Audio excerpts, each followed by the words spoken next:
Muy buenas noches, de nuevo Voz Libertaria de Venezuela. 5 minutos con la resistencia. Hoy es lunes 10 de agosto del 2020. Quiero, antes de presentar a mi entrevistada, agradecerle a todos los usuarios que nos han y nos están apoyando y agradecerle porque sin ustedes esta ventana de la Voz de la Libertad de Venezuela no sería posible. Y quiero, como siempre lo hago, invitar a todos aquellos que no se han suscrito que por favor lo hagan simple y llanamente tocando la campanita, y les recuerdo que es totalmente gratuito. Hoy mi gran invitada, por cierto, mis usuarios me han pedido mujeres, presenten mujeres. Dije y pensé, ¿cuál venezolana de tantas e importantes debo de seleccionar? Y creo que no me he equivocado. Se trata de Beatriz Rangel. Para quien no la conozcan, Beatriz Rangel, yo no la he calificado. Ella es para mí una embajadora de siempre de Venezuela, es analista política y es una mujer de una brillantez académica importantísimo. Beatriz Rangel me ha permitido esta entrevista y trataré de sacarle el mejor provecho para que conozcamos del pasado, los jóvenes que no conocen el pasado reciente de la historia de nosotros, el presente y el futuro. Bienvenida, Beatriz Rangel, a 5 minutos con la resistencia. Muchísimas gracias, Luis, por esta invitación que me llena de nostalgia, porque hace tanto que no nos vemos y siempre que nos vimos estábamos en la lucha por la libertad de Venezuela. Bueno, y hablando de libertad y hablando de bellos y buenos tiempos, remontémonos a los años 70 y 80, cuando Venezuela, Beatriz, era calificada por Latinoamérica e incluso por casi el mundo entero como una de las democracias más sólidas de América y, por cierto, pues uno de los países con mayor solidez de calidad de vida, de una economía sólida y sobre todo de una proyección de crecimiento importante. Mi primera pregunta, ¿qué nos pasó, Beatriz? ¿Por qué hemos llegado a esta etapa de destrucción que hoy lamentablemente viven los 25 millones de venezolanos que se encuentran secuestrados en nuestro país y más de 6 millones que nos encontramos en lo que ahora se llama la diáspora? ¿Qué pasó, Beatriz, tú como analista internacionalista y una embajadora de Venezuela muy importante en la historia? Mira, Luis, lo primero que tenemos que entender los venezolanos y como legado ya a nuestros hijos y a nuestros nietos, que son los que eventualmente podrán reconstruir el país, si es que aquello ocurre, es que esta no es la primera vez que una tragedia de esta envergadura y naturaleza ocurre en Venezuela. Por el contrario, esta es la cuarta vez en la historia, desde su creación hasta el siglo XXI, que, que una catástrofe tan apocalíptica ocurre. La primera vez ocurrió en el siglo XVI, cuando era Nueva Segovia. No sé si recuerdas que Colón llegó a Macuro, pero también pasó por la isla, pasó por Coche, por la isla de Coche, pasó por la isla de Cubagua, pasó por Margarita, cerca de Margarita, y la comunidad indígena le obsequió un jarrón con 10 kilos de perlas, y él llevó eso a los reyes de España. Los reyes de España dieron la orden de inmediatamente poblar aquello, porque se dieron cuenta que había un depositorio de perlas muy importante que eran muy valiosas en el mercado, y como ellos le debían dinero a los bancos alemanes, esta era una manera, si poblaban aquello y empezaban la extracción de perlas, podían empezar a pagarle la deuda a los bancos. Efectivamente, eso se hizo y era una comunidad muy próspera. En todos los récords que hay en España sobre Nueva Segovia, que era como se llamaba, se habla, ahí es cuando se funda Cumaná, que Cumaná es una ciudad que todavía, a pesar de todo lo que hemos hecho por destruirla, sigue siendo una ciudad muy linda y conservando su perfil colonial. Bueno, ahí, cuando vino la crisis por falta de conocimiento de cómo se deberían explotar correctamente las perlas y empezó a acabarse aquella riqueza, los venezolanos de ese momento empezaron a pelear entre ellos, pelearon y como no podían dirimir la controversia, se trajeron a un tipo horrible del Perú que se llamaba el Tirano Aguirre. Y ese señor lo trajeron a resolver la controversia entre ellos, entre los habitantes de Nueva Segovia. Y ese señor, cuando llegó en una población de 14.000 personas, mató 1.000, solamente de entrada. Se acabaron las perlas, se quemaron Cumaná. Pasaron las cosas más espantosas, igualito como lo está pasando ahorita. Y bueno, entonces empieza otro periodo de la historia de Venezuela, que empieza a tener auge económico gracias al cacao. Entonces, en ese otro momento ya estaba planteado el tema de la independencia de España. ¿Y qué hacen los venezolanos? Se van con Boves. Se van con un señor que se llamaba José Tomás Boves, que quemó las plantaciones de cacao, mató y asesinó a la gente, e incendió ciudades, violó mujeres. Y ese fue el líder de los venezolanos durante mucho tiempo. Entonces, si él no muere en una de las batallas de la independencia, hubiera venido todavía un colapso económico y social y político mayor. Seguimos adelante y viene entonces la economía del café. Y Venezuela se vuelve una potencia cafetalera. ¿Y qué pasa? Viene la guerra de la Federación y los venezolanos siguen a otro tipo horrible que se llamaba Zamora, Ezequiel Zamora, que le decretó la muerte a todo el que pensara. Todo el que fuera un intelectual y medio leyera estaba condenado por Zamora. Y ese era el líder de los venezolanos. No nos olvidemos nunca. Con la economía petrolera pasa exactamente lo mismo. Hay 40 años más de 40 años de bonanza, puesto que la economía petrolera empieza con la explosión del pozo Sumaque 2 en el año 14 y continúa esa nueva riqueza generando bienestar para Venezuela.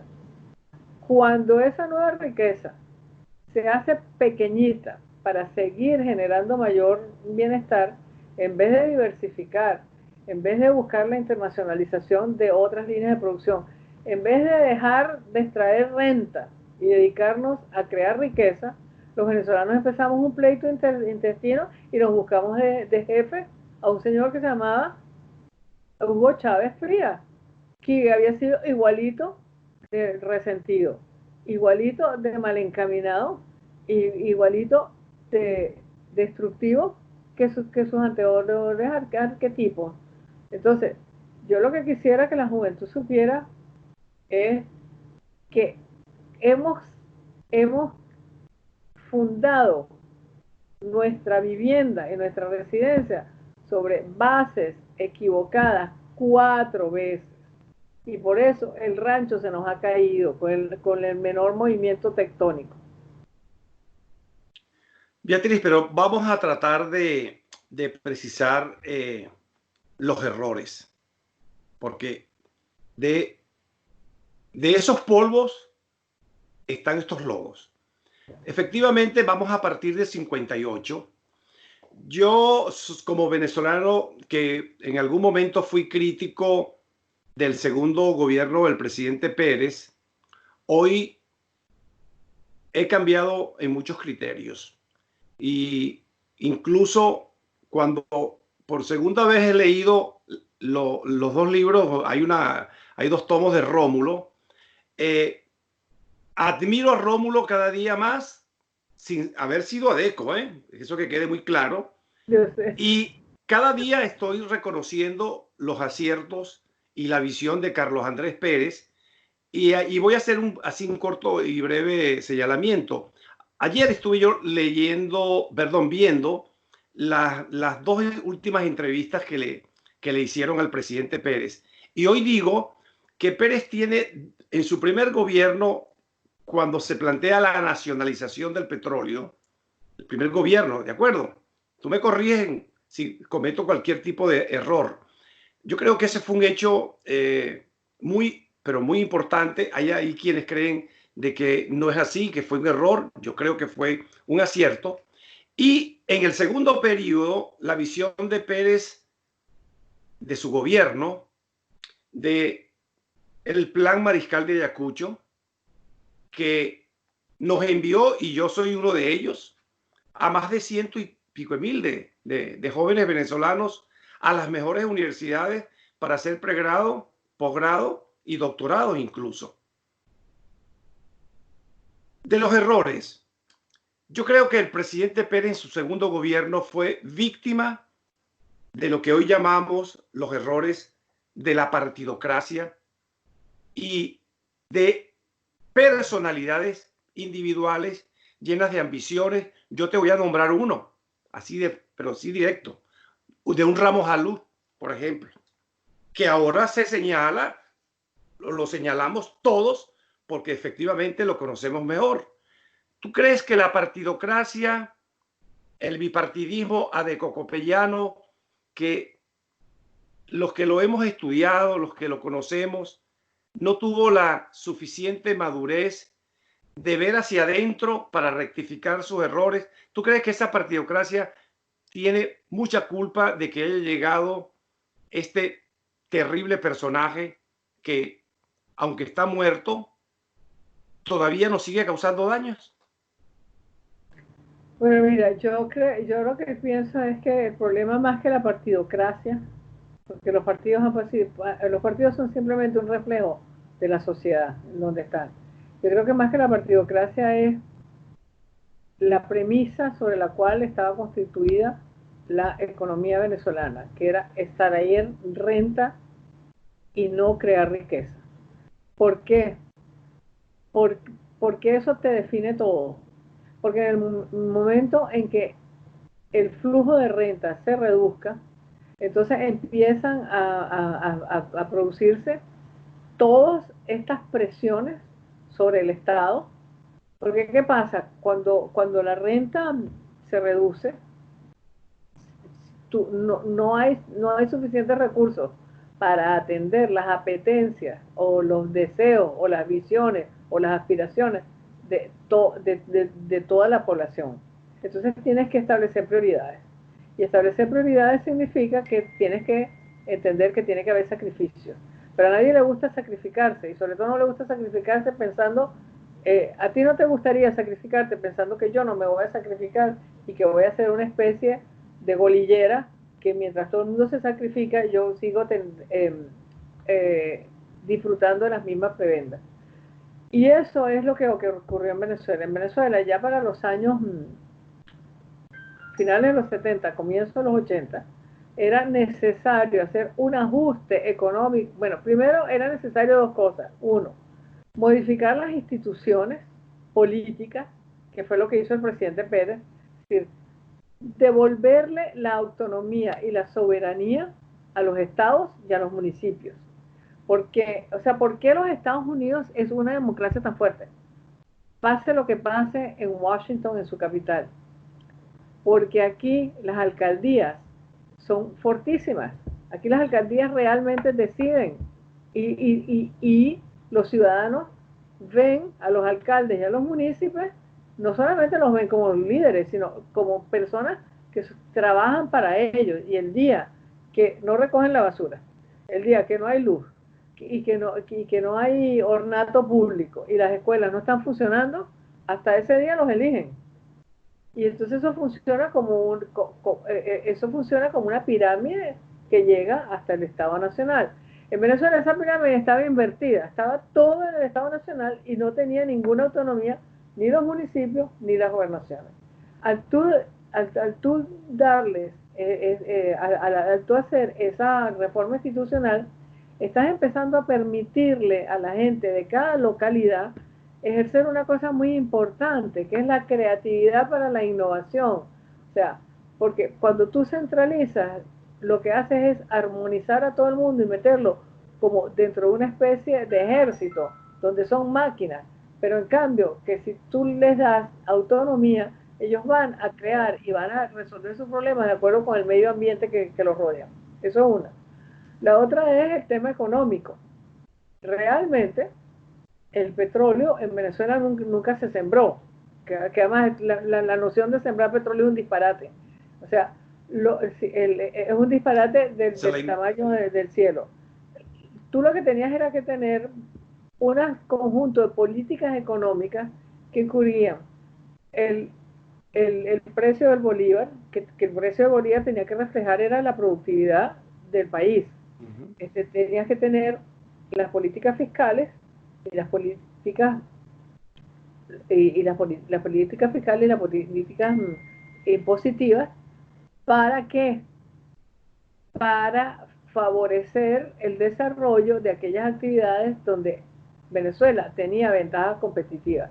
Por ejemplo, donde Venezuela sigue teniendo ventajas competitivas y la ha tenido por los siglos de los siglos, amén, es en el cacao. Y se ha podido volver a convertir de nuevo en una potencia cacaotera. Porque los países de Asia que ahorita están creciendo demandan muchísimo cacao, porque para ellos es un descubrimiento de esa bebida, de esos dulces, de esos bombones, de esos chocolates. Ellos están en el pleno romance con el chocolate y son una gente, los chinos solos son 1.000 millones, y ahí te lo dejo. Imagínate 1.000 millones de chinos consumiendo cacao. Entonces, y tenías también, y tenías otros temas, no desarrollaste nunca todo el sistema hidroeléctrico de Venezuela, no lo llegaste a desarrollar todo completo, no te metiste en solar, cuando tienes todas las ventajas comparativas para meterte en solar. Entonces, al no hacer ese esfuerzo de salirte de la renta petrolera para crear riqueza desarrollando otras actividades, ¿qué es lo que pasó? Cuando la renta petrolera no fue que se redujo, fue que no creció más, entonces había que hacer ajustes y los ajustes molestaron a muchos. Y la gente que se molestó, que se sintió que la estaban ninguneando con el ajuste, entonces empezó a conspirar claramente. Y en Venezuela eso fue así, eso fue clarísimo. Mira, la gente de los partidos es verdad que conspiró, empezando por Acción Democrática, pero los militares también acompañaron todo el proceso y los empresarios también, porque los empresarios no querían competir, entonces les parecía muchísimo mejor tener aquella palizada arancelaria que los protegía. Ellos nunca estuvieron de acuerdo con la salida de Venezuela a los mercados internacionales. Entonces, esa parte de no haber hecho el ajuste económico, pero el ajuste con reestructuración de toda la economía y el cambio de las instituciones para hacerlas más democráticas y más participativas, fue lo que llevó a la asfixia. Y entonces, cuando tú llevas a la cuando un régimen llega a la asfixia, pues hay una cantidad de gente que por resentimiento, por apetencias personales, por complejos de superioridad, terminan metiéndose en conjuras y destruyendo el sistema. Y eso fue lo que pasó en Venezuela. Bueno, yo comparto en gran medida todo lo que estás diciendo, pero también me gustaría que ahondáramos en algunos elementos particulares. ¿Cómo puede producirse reformas, Beatrice, cuando los partidos que siempre fueron el sostén de los gobiernos, y tú lo sabes, cuando mandaba Acción Democrática, o cuando el presidente era de Acción Democrática, de alguna manera quien regía nacionalmente el gobierno era el partido y sus líderes. Y cuando mandaba Copey era la misma forma, ¿no? Pero ¿cómo podía producirse reforma si el propio partido, y ahí está la culpa que tú señalas, jugaba al populismo y jugaba al clientelismo? Y por otro lado, ¿cómo podían los empresarios aceptar entrar en un libre mercado y competir cuando su riqueza por lo general se produjo detrás de la forma del Estado venezolano? O sea, y en este momento está presente, por cierto. Yo estoy convencido de que todos esos empresarios que de alguna manera crecieron en la Cuarta República con estas bandas criminales que lideró Chávez y ahora Maduro, se enriquecieron 5 y 10 veces más. A veces cuando los empresarios presentan, Fede Cámara, la lista de todas las empresas que han muerto, bueno, han muerto las pequeñas, pero las grandes han crecido Y por cierto, la banca privada, uno revisa y en el régimen de Hugo Chávez Frías y de Maduro crecieron, pero de una manera que yo creo que habrá que estudiarlos en el futuro. Pero regresando de nuevo para pasar entonces al presente. ¿Tú consideras que la conspiración contra el presidente Pérez y todas sus reformas que definitivamente tenían sentido, se conjugaron entonces sus propios partidos o su propio partido, los empresarios y también los banqueros dentro de los empresarios conspiraron contra esa reforma? Eso es lo que tú nos estás señalando, Beatriz. Mira, yo creo que hubo 3 momentos que sellaron el destino de ese gobierno. Uno fue cuando se decidió que Venezuela debería ingresar al GATT.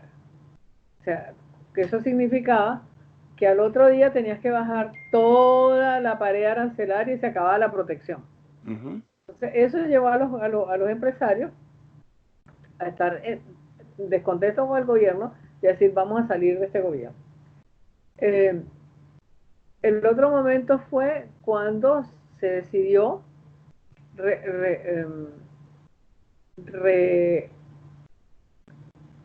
revisar la ley esa del secreto militar, porque las Fuerzas Armadas hasta ese momento, todas las compras, absolutamente todas las compras, fueran pitillos, fueran vasos de plástico, fuera lo que fuera, estaba protegido por el secreto militar. Desde, como te digo, desde los vasos de plástico hasta los cañones que usaban y todas las armas y todos los sistemas de comunicación. Entonces se consideró que no, que el Ministerio de la Defensa tenía que concurrir a licitación por todo lo que compraba, salvo las armas y los sistemas de comunicación, porque ahí sí es importante mantener el secreto por la seguridad nacional del país. ¿Qué pasa? Que como todo era un secreto, entonces había toda una cadena de corrupción estructurada por rango. Es decir, a los militares de más bajo rango sacaban comisiones de vender los pitillos. Los de rango más superior de vender los uniformes, de comprar los uniformes. Y así hasta que llegabas a las municiones, las armas y los sistemas de comunicación, que ya era dominio de los coroneles y de los generales. ¿Ok? Cuando tú revisas aquello y dices, no hay secreto, ahora tienen que competir igual con las mismas normas que de cualquier adquisición del sector público. Tú le quitaste la comisión a todos los rangos que vienen por debajo de coronel. Esos señores no estaban contentos. Y mira quiénes fueron los que se alzaron. Así es, los que conspiraron. Claro, porque les quitaste la comisión, más nada que eso. Eso era lo que había por detrás. La gente no termina de entender que eso era lo que había por detrás.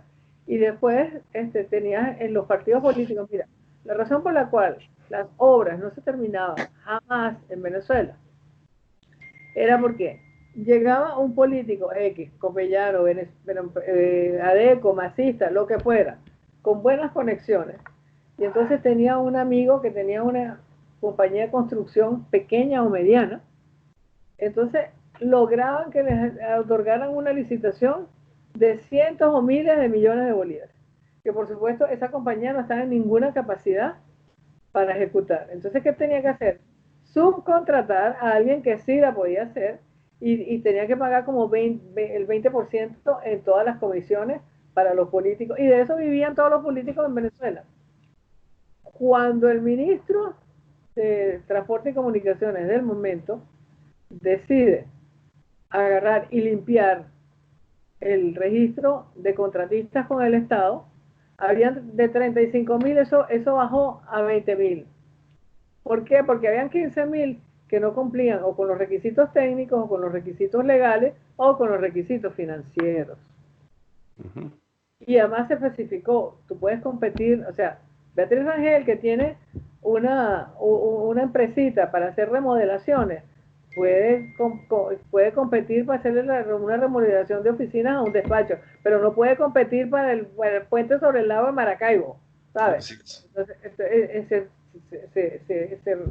se reclasificó, inclusive en qué tú podías, dependiendo de tu tamaño, del dinero, de los ingresos que tenía tu compañía, de la capacidad técnica de la gente que tú tenías, todo eso se reestructuró.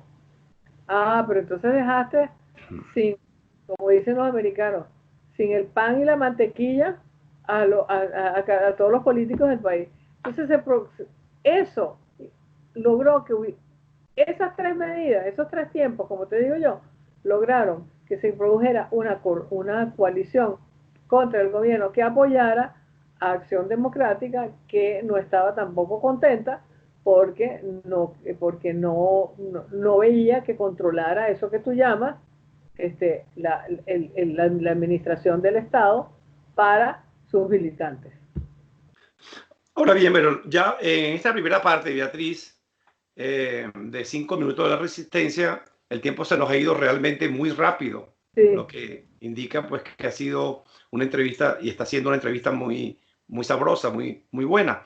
Nos faltan apenas 4 minutos. Vamos a ver si lo cubrimos con la siguiente pregunta.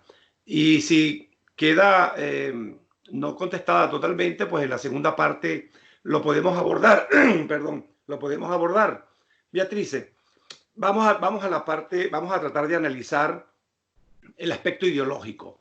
El hecho de que la democracia haya nacido con tendencia social demócrata, social cristiana, y que cuando tú efectivamente hablas, por ejemplo, de la agricultura como una fuerza, como una potencia que efectivamente tenemos, todavía los venezolanos para el futuro, y yo estoy de acuerdo con esa apreciación tuya, porque tenemos muchísimas ventajas comparativas, tenemos suelos sumamente fértiles, agua en abundancia por debajo, por arriba y por todos lados, energía de todo tipo y muy económica para utilizar la tecnología. Pero fíjate, cuando tú, por ejemplo, lees la reforma agraria, que fue uno de los grandes aportes después del 58, en el fondo registras una reforma agraria sumamente socialista, donde el Estado siempre es el que se reservaba o se reserva el derecho sobre la tierra. Y entonces tú encuentras que un productor puede pasar 20 años y puede darle incluso a su próxima generación el resultado de su trabajo, pero siempre sobre una propiedad que nunca es de él. Eso, por ejemplo, como un pequeño ejemplo para indicarte lo que yo aprecio como errores que seguramente nos llevaron a un poco al desastre.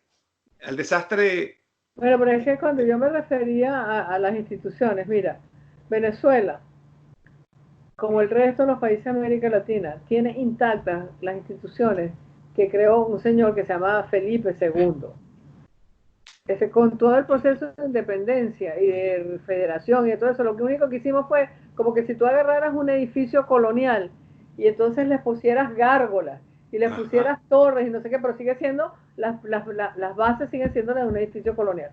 Esta gente, esas instituciones estaban creadas primero para que la corona fuera la dueña de todos los recursos. ¿Por qué? Porque la corona estaba empeñada con las casas alemanas y te había que pagar de alguna manera. Entonces había que, cualquier recurso que existiera tenía que pertenecer a la corona para la corona poder ser responsable, cancelar sus obligaciones con los bancos alemanes. Eso era una. Y claro, si eso es el leitmotiv de una institución, entonces tú vas a crear instituciones que extraigan renta, no que creen riqueza. Y en el caso de Venezuela, eso se agravó con el tema petrolero, porque el tema petrolero también, el mismo sector petrolero es un ejercicio de extracción de renta, porque ese petróleo no lo hizo nadie, no lo hiciste tú con tu esfuerzo, no lo creaste tú, sino papá Dios que lo metió en unas trampas subterráneas y tú lo que lo estás sacando. Entonces, esa esa mentalidad y cultura rentista de los venezolanos es lo que los ha llevado a este horror. que están viviendo ahorita. Entonces yo lo que pienso es que si la reforma agraria, como tú bien acotas, tenía que haberse hecho de una manera completamente distinta. Tú tendrías que haber dado las tierras, pero antes de dar las tierras, entrenar a la gente este, para que entendieran cómo era que se hacía la agricultura moderna y darle nada más como una cuota inicial para el terreno. Y ellos después, con la producción, tendrían que haber comprado el resto del terreno y después era de ellos, o de sus hijos, o de sus nietos, o lo que fuera, pero no el Estado ser el dueño de eso, como no debería ser ningún Estado dueño de los recursos naturales de ningún país, porque eso lleva al Estado a ser extractor, a crear una cultura de extracción de renta. Totalmente de acuerdo, Beatriz, pero se nos ha acabado la primera parte de 5 minutos con la resistencia. Estamos entrevistando a Beatriz Rangel, embajadora, porque para mí ella fue siempre y ha sido y sigue siendo una embajadora brillante de los venezolanos, académica, una excelente académica y analista. En la segunda parte hemos hablado en esta del el pasado que nos llevó a esta situación. Hablaremos del presente y del futuro de nuestra Venezuela.